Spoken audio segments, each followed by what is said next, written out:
Assalamualaikum warahmatullahi wabarakatuh. Selamat malam Bapak Ibu semuanya. Sebelumnya perkenalkan, nama saya Yori Akbar Setiawan. Saya alumnus Arkeologi UGM angkatan 2017, baru saja lulus. Oh ya, sebelumnya kalau ada suara-suara berisik, mohon dimaafkan ya Bapak Ibu.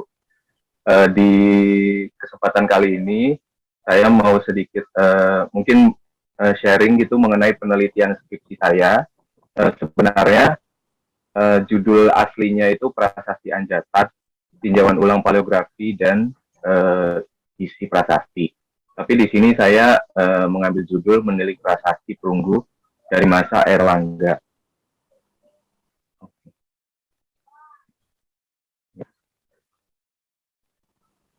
Ya, mungkin saya akan mulai dari salah satu quote atau kutipan kata-kata dari seorang ahli epigrafi yang sangat terkenal di Indonesia dan mungkin mengilhami atau menginspirasi gitu dari seluruh mahasiswa arkeologi yang mengambil skripsi tentang tinjauan ulang prasasti, dan mungkin di dalam skripsi tersebut juga kata-kata atau kalimat ini selalu dimasukkan gitu, yang mana kata-kata dari Buhari, di mana tugas seorang ahli epigrafi sekarang tidak hanya meneliti prasasti yang belum diterbitkan, tapi juga meneliti kembali prasasti yang baru terbit dalam bentuk transkripsi sementara. Kalimat ini juga menjadi salah satu dorongan bagi saya yang juga tertarik di dunia epigrafi dan paleografi untuk mengambil skripsi tentang pembacaan ulang prasasti. Jadi ini prasasti yang saya baca ulang untuk skripsi saya. Namanya Prasasti Anjatan. Kalau di literatur atau di katalog itu disebut Prasasti Nganjatan, memakai eng gitu. Tapi setelah saya baca ternyata lebih namanya menjadi Prasasti Anjatan. Prasasti ini ditemukan pada tanggal 3 November 1996 oleh Darmo dan Suwito di Gua Rase, Bukit Cabe, Dusun Mejosari, Desa Argosari, Kecamatan Tepus, Kabupaten Gunung Kidul. Bukan hanya temuan prasasti, tapi juga ada temuan penyerta berupa bokor perunggu yang berpegangan. Prasasti ini terdiri dari 2 lempeng, yang mana sekarang disimpan dan menjadi koleksi di Balai Pelestarian Cagar Budaya DI Yogyakarta dengan nomor registrasi BG 1503 untuk lempeng pertama dan BG 1504 untuk lempeng yang kedua. Kalau di koleksi BPCB, DIY, mereka menyebutnya prasasti lempeng pertama itu prasasti Nganjatan 1 dan lempeng kedua itu prasasti Nganjatan 2. Tapi di sini saya lebih prefer untuk menyebutnya lempeng 1 dan lempeng 2 karena kedua lempeng ini saling berkaitan. Seperti itu. Prasasti ini terbuat dari logam perunggu yang bisa dilihat dari adanya patina berwarna hijau di seluruh permukaannya. Dan lempeng pertama sendiri berukuran panjang 48,5 cm dengan lebar 17,7 dan tebal 0,2 cm. Untuk lempeng kedua sendiri tidak terlalu berbeda, cuma beda 0,2 di panjang, untuk lebar dan tebal sama. Masing-masing dipadatkan 12 baris aksara Jawa kuno dan menggunakan bahasa Jawa kuno. Yang mana aksaranya sendiri masih sangat terlihat jelas. Mungkin Bapak Ibu sekalian bisa melihat di layar. Lalu mengapa sih saya mengambil prasasti ini? Jadi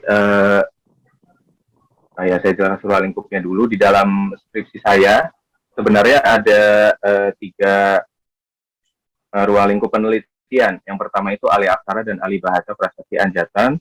Yang kedua adalah analisis paleografi dan yang ketiga analisis isi.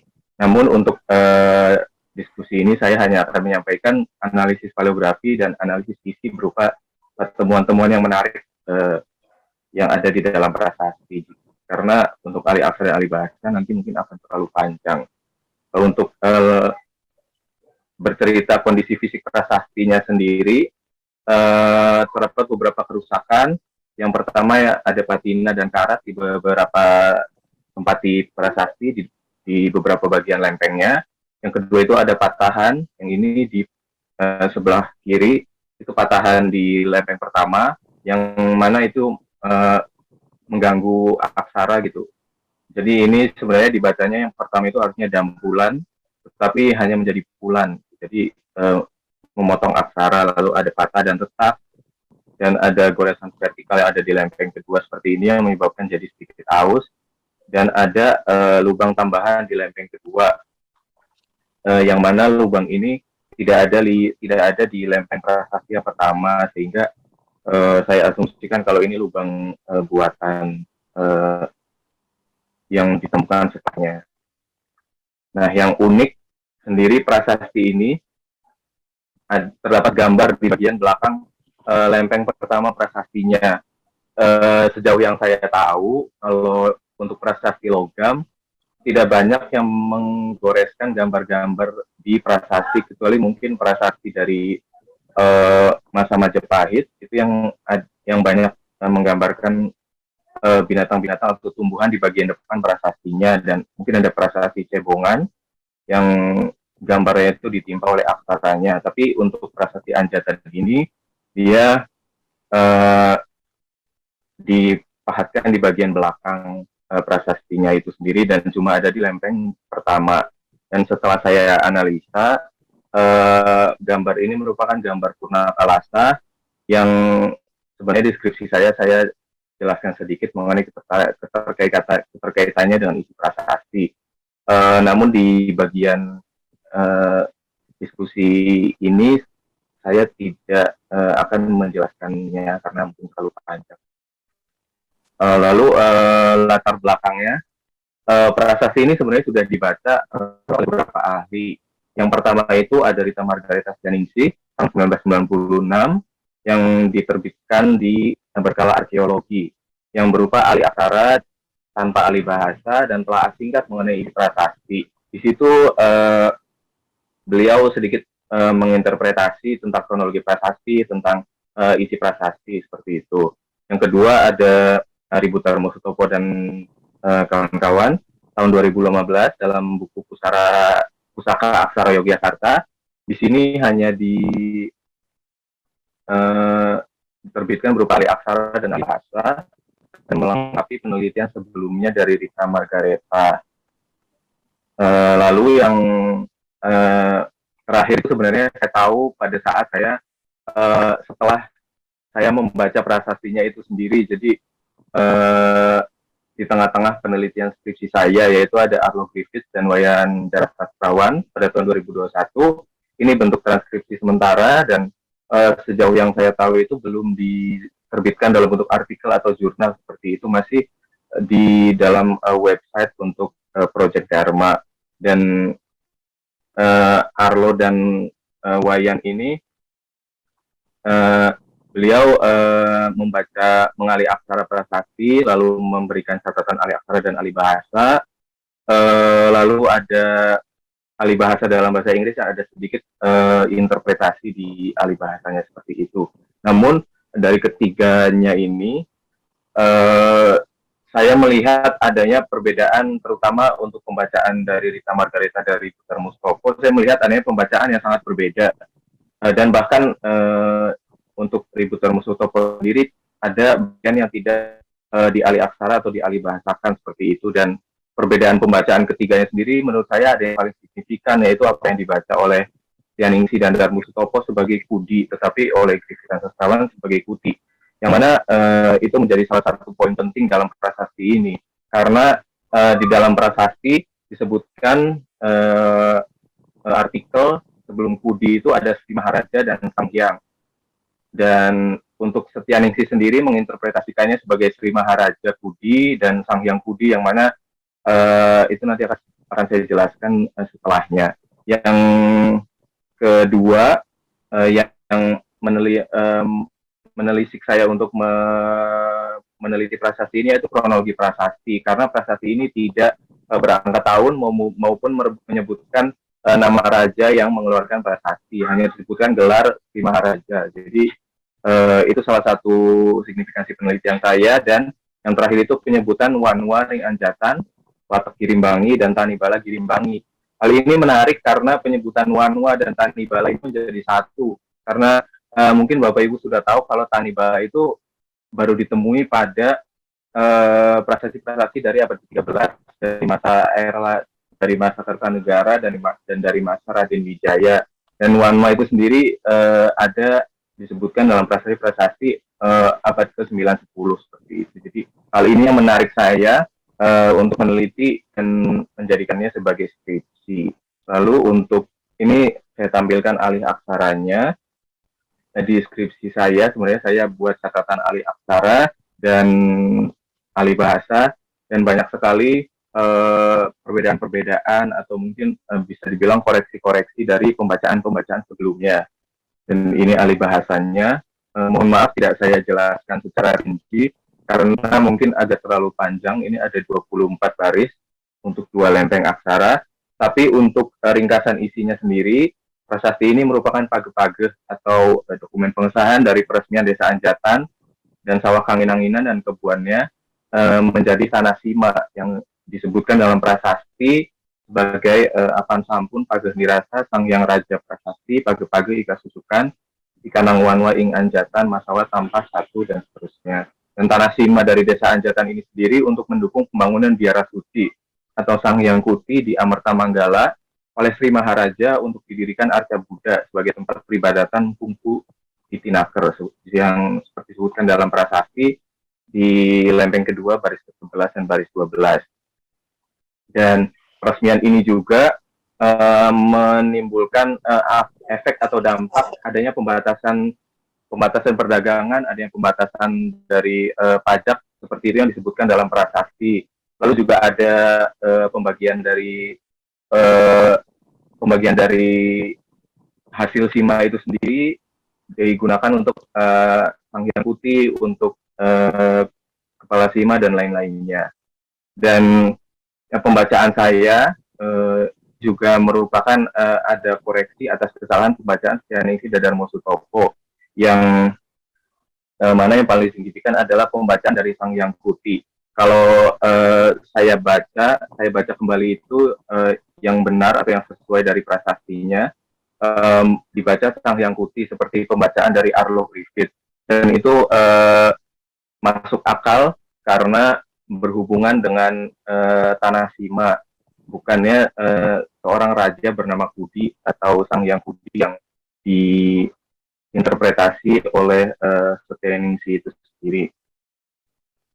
Dan dijelaskan juga dalam prasasti kalau peresmian Desa Anjatan ini mengharuskan warga Desa Anjatan dan lain-lainnya untuk mengurus dari bangunan suci Kuti itu di Amerta Manggala. Dan adanya pernyataan kalau peresmian ini membuat Desa Anjatan lepas dari watak dan Tanibala Girimbangi sendiri. Dan untuk paleografinya, sebenarnya di dalam skripsi saya menjelaskan atau mendeskripsi bentuk atau karakteristik dari setiap aksara prasastinya. Namun di sini akan saya persingkat. Ini perbandingan setelah deskripsi karakteristik aksara, saya membuat perbandingan yang mana perbandingan aksara ini saya tunjukkan untuk mencari aspek kronologi dari prasasti itu sendiri. Dan perbandingan yang saya lakukan itu merujuk pada periodisasi aksara dari Kekas Paris, yang mana saya mengambil dari Kawi Standar masa Balitung abad ke-10 sampai abad ke-13 dari prasasti Mula Malurung. Kenapa saya mengambil itu? Karena saya untuk memastikan kalau misalnya apakah prasasti ini merupakan prasasti otentik atau prasasti Tinulad. Dan mengapa saya mengambil sampai Mula Malurung? Karena disebutkannya Tanibala, di mana Tanibala itu sendiri kan baru muncul pada masa Kertanegara dan seterusnya. Dan di sini saya berusaha mengambil prasasti pembandingnya prasasti logam. Tapi untuk beberapa masa seperti masa Erlangga dan masa Kadiri, saya tidak menemukan prasasti logam yang otentik seperti itu, dalam artian bukan Tinulad. Jadi saya mengambil prasasti dari batu, yang mana saya memegang pendapat kalau misalnya walaupun medium dari prasasti ini mengambil porsi atau merupakan faktor yang cukup penting dalam penulisan prasasti dalam paleografi aksara, namun karakteristik aksara pada suatu masa ini sendiri juga punya pakem atau patokan yang tidak akan ditinggalkan pada masa itu. Jadi dari situ saya mengambil prasasti-prasasti ini sebagai pembanding, dan dari sini dapat dilihat kalau prasasti-prasasti aksara prasasti Anjatan sendiri memiliki karakteristik yang tegak, lalu sedikit agak persegi, namun sudut-sudutnya tidak terlalu kaku seperti itu atau luwes. Terus yang saya notice adalah untuk beberapa aksara, di banyak aksara itu ada yang disebut sebagai apa yang Dekas Faris bilang sebagai lekuk tribangga di sebelah kiri dari aksara, seperti misalnya aksara ga atau aksara ka seperti ini, atau dan lain-lainnya. Dan ini dan dari perbandingan ini saya mengambil kesimpulan kalau secara paleografis aksara dari prasasti Anjatan ini merupakan aksara yang serupa dengan prasasti dari masa Erlangga atau prasasti baru sebagai prasasti pembanding. Paleografi ini menuntun saya untuk mencari kronologi dari prasasti. Tapi kronologi dari prasasti ini saya cari dari dua hal, yaitu dari paleografi dan dari analisis bahasa dan isi prasasti. Dari paleografi sendiri, mungkin sebelumnya saya harus menyampaikan kalau dalam artikel Rita Margareta, beliau men-statement kalau prasasti ini dilihat dari aksaranya itu berasal dari abad ke-10-11, tapi beliau tidak memberikan rincian atau memberikan analisis paleografi yang dapat membuktikan dari pendapatnya itu. Makanya saya lakukan ini. Untuk paleografi, aksara Anjatan serupa dengan aksara prasasti baru dengan bentuk yang persegi, tegak, ada yang lekuk ganda atau double curve pada beberapa aksara, misalnya aksara wa dan ba, serta penulisan serif atau kuncir yang menyerupai kepala aksara, di mana penulisannya menyambung dan memanjang ke bagian kanan aksara yang mungkin dapat ditemui pada misalnya prasasti ra yang seakan-akan menjadi kepala aksara seperti atau prasasti atau aksara wa, aksara ta aspirat, ta tebal seperti itu, dan lain-lainnya. Namun dari segi bahasa dan isi, saya menemukan sesuatu yang menarik dan mungkin bikin pusing karena menurut saya adanya anomali seperti itu. Yang pertama saya lihat dari penggunaan sandi. Kalau di prasasti ini telah banyak digunakan sandi, misalnya untuk kata gawai, untuk kata wangkai dan lain-lainnya, yang dimana menurut Edi Wuryantoro penggunaan sandi ini mulai banyak digunakan pada abad ke-9 Masehi, pertengahan abad ke-9 Masehi, karena mulai menunjukkan lokalitasnya dan lepas dari bahasa Sanskerta itu sendiri. Yang kedua itu saya lihat dari komoditas, di mana disebutkan di salah satu komoditas perdagangan untuk dagangan yang dipikul adanya komoditas kasumba sebagai bahan pewarna alami, yang menurut Christie, Jan Wisman Christie, itu muncul pertama kali dari prasasti Sugih Manek tahun 915 Masehi. Dan yang ketiga itu mungkin salah satu yang membuat saya agak sedikit pusing gitu, karena ada penggunaan kata wanwa ring Anjatan, di mana penggunaan kata wanma sendiri sudah tidak lagi digunakan sejak tahun 992, mengikuti pendapat dari Jan Wisman Christie. Jadi adanya kata wanwa yang digunakan di prasasti Anjatan ini sendiri merupakan saya mengindikasikan adanya mungkin prasasti ini prasasti salinan dari masa sebelumnya. Karena kalau kita menilik prasasti Tinulad, misalnya prasasti Kamban dari masa Pusindok, penggunaan kata wanma atau entitas wilayah ini sendiri tidak berubah seperti itu, karena itu merupakan sesuatu yang penting.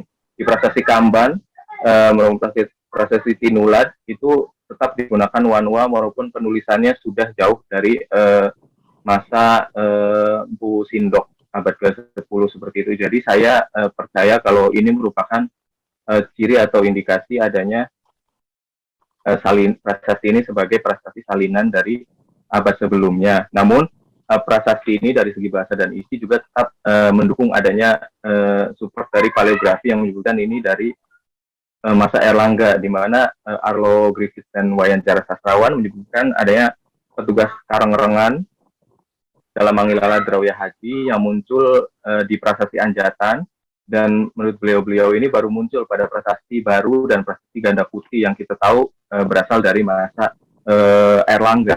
Dan di dalam prasasti Anjatan sendiri ada salah satu petugas lagi yaitu Kulum Hutang, yang mana saya cari itu juga muncul pada prasasti Airlangga, namun saya lupa tidak memberikannya di sini, dan itu menjadi indikasi kalau ini mungkin ini jadi supporting ideas dari paleografinya itu sendiri.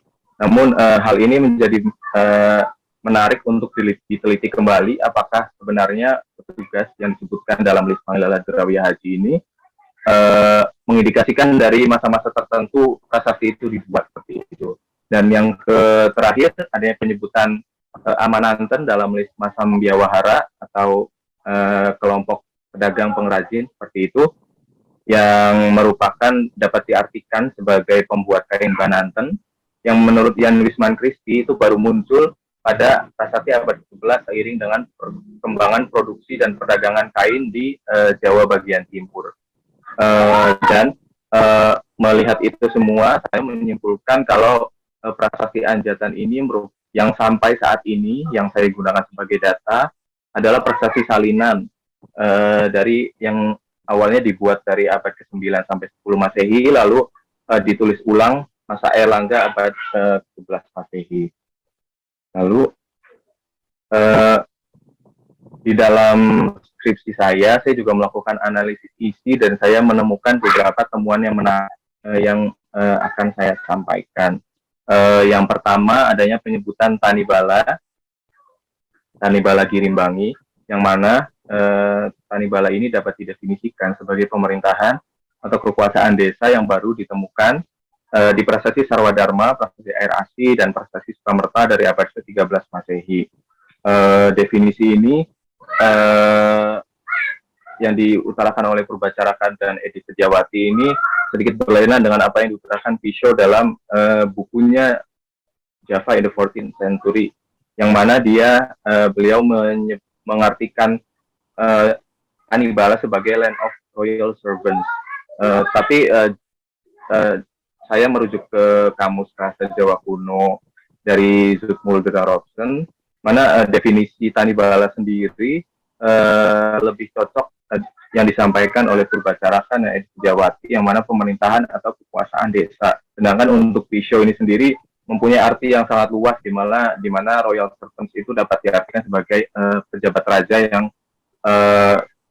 diketahui tingkatannya sangat banyak di dalam masa Jawa kuno. Dan dalam prasasti Anjatan sendiri, Tanibala ini disebutkan memiliki nama Girimbangi sebagaimana nama watak Girimbangi itu sendiri, dan dalam salah satu baris di prasasti ini seakan-akan disebutkan kalau Tanibala dan watak ini memiliki wewenang yang sama gitu. Jika memiliki posisi yang sama, jika hal itu dapat diterima, watak dan Tanibala ini mungkin memiliki wewenang yang sama gitu. Jika kita lihat dari namanya itu dan posisinya yang dituliskan di dalam prasasti Anjatan. Hal ini menarik karena di dalam prasasti Sarwadharma sendiri disebutkan kalau penduduk desa menginginkan mereka menjadikan tanahnya menjadi swatantra agar lepas dari Tanibala itu sendiri. Dan di sini pun dalam prasasti Anjatan pun disebutkan kalau peresmian desa Anjatan menjadi Sima ini mengandung konsekuensi dari lepasnya desa Anjatan, Wanwaring Anjatan dari watak Girimbangi dan Tanibala Girimbangi itu sendiri. Jadi menurut saya definisi dari Edi Setiawati dan Purbacarakan dan Pisho ini dapat diterima, dan jika itu benar, hal itu merupakan temuan baru yang perlu diperhitungkan, karena selama ini Tanibala ini hanya disebutkan dalam prasasti dari abad ke-13, dan adanya prasasti Anjatan sendiri memunculkan temuan baru di mana Tanibala ini bisa ditarik mundur ke belakang penggunaannya dari abad ke 11 Masehi pada masa Airlangga, dan tentang Tanibala ini juga belum banyak dieksplor di dalam di kalangan epigraf dan sejarawan. Jadi mungkin ini dapat menjadi salah satu hal yang dilakukan penelusurannya lebih lanjut.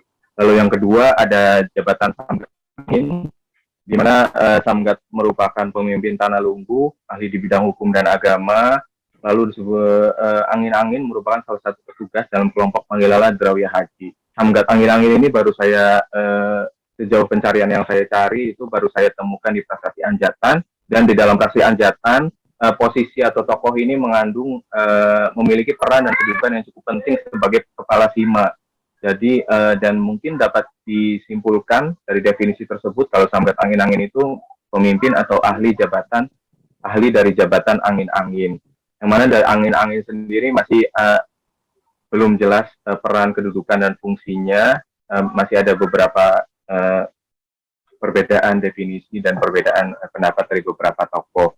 Di dalam Prasasti Anjatan disebutkan kalau Samgat Angin-Angin saat ini dan keturunannya kelak harus menjaga atau menambah kesempurnaan dari pekerjaan Sri Maharaja, yaitu Sang Hyang Kuti di Amertamanggala.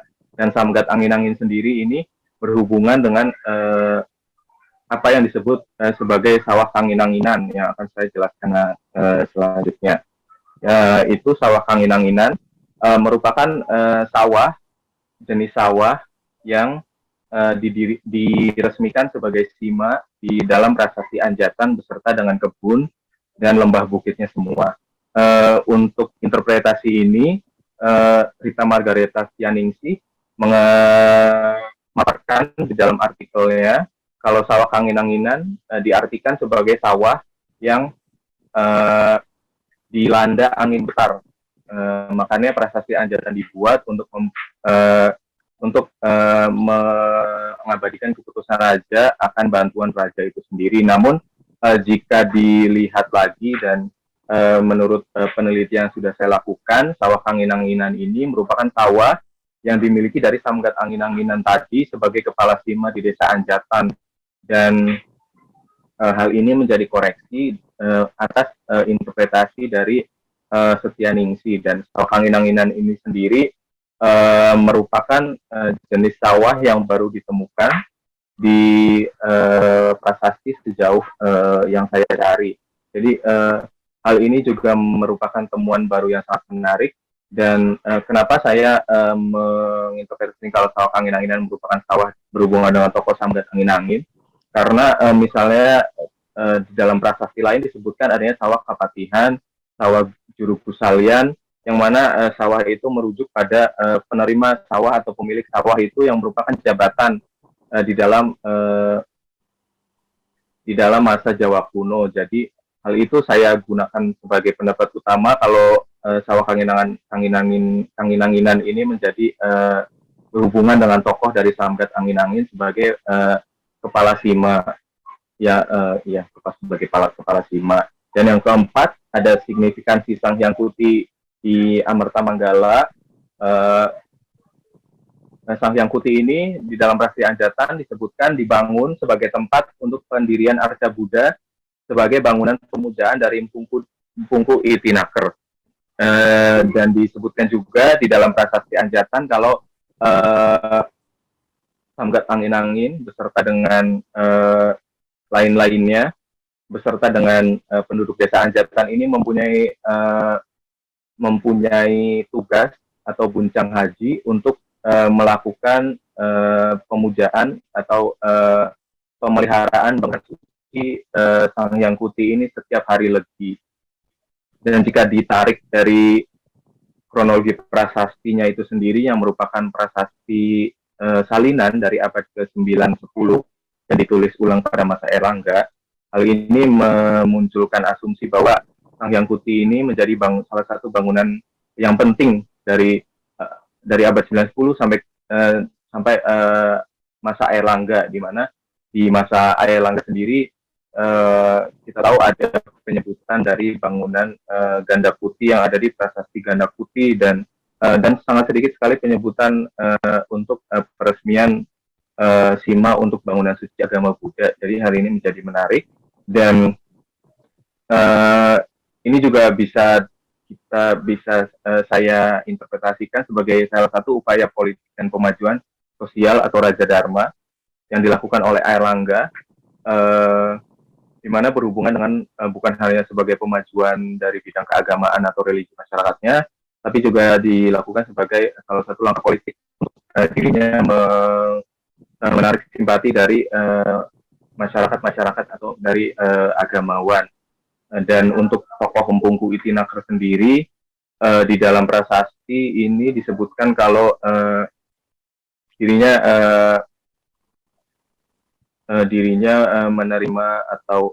menerima dari penghasilan Sima untuk pemeliharaan bangunan suci agama Buddha yang digunakan oleh dirinya sendiri, digunakan oleh Mpuengku Itinaker. Jadi ini menjadi indikasi bahwa Mpuengku Itinaker sendiri merupakan bisa menjadi orang dengan status atau gratifikasi sosial yang tinggi di masa itu, dan mungkin memiliki peran atau memiliki budi yang baik untuk raja, di mana raja ini sendiri membalaskan budinya, membalaskan kebaikannya dengan memberikan desa Anjatan sebagai sarana sebagai sebagai penunjang dari Sang Hyang Putih ini sendiri. Dan kesimpulan dari penelitian yang saya buat, penelitian ini menemukan banyaknya koreksi atas pembacaan dan interpretasi dari ahli terdahulu, di mana yang paling signifikan adalah pembacaan Sang Hyang Putih dan Sang Hyang Kudi. Lalu juga ada beberapa hal terkait bahwa prasasti ini dengan adanya penyebutan Tanibala menjadi data baru, menjadi temuan baru dari masa Airlangga, di mana Tanibala sendiri sudah ditemukan dan digunakan pada masa Airlangga, dan ini menjadi sesuatu yang paling menarik. Dan berhubungan dengan gambar Purnakalasa tadi, prasasti ini dapat dibilang sebagai upaya suci, upaya raja memuliakan kehidupan agama Buddha dan pembangunan biara suci yang dilakukan olehnya, di mana gambar Purnakalasa tadi di dalam penelitian saya itu berhubungan dengan penghormatan atau mungkin dapat dibilang sebagai donasi raja, sebagai tanda raja bahwa dirinya mendukung adanya kehidupan agama Buddha. Selain itu, gambar tadi juga kalau boleh cerita berhubungan dengan Amerta Manggala dan Sang Hyang Putih itu sendiri. Lalu untuk sarannya, penelitian ini perlu dilanjutkan, bukan untuk membacanya kembali mungkin, tetapi lebih ke penelitian tentang isinya, di mana yang paling menarik adalah penyebutan Tanibala yang selama ini belum dieksplor dengan baik karena ada keterbatasan data, dan semoga penelitian ini dapat memancing atau menelisik dari ibu bapak semua untuk melanjutkan penelitian tentang Tanibala itu sendiri. Dan cukup sekian dari saya. Terima kasih.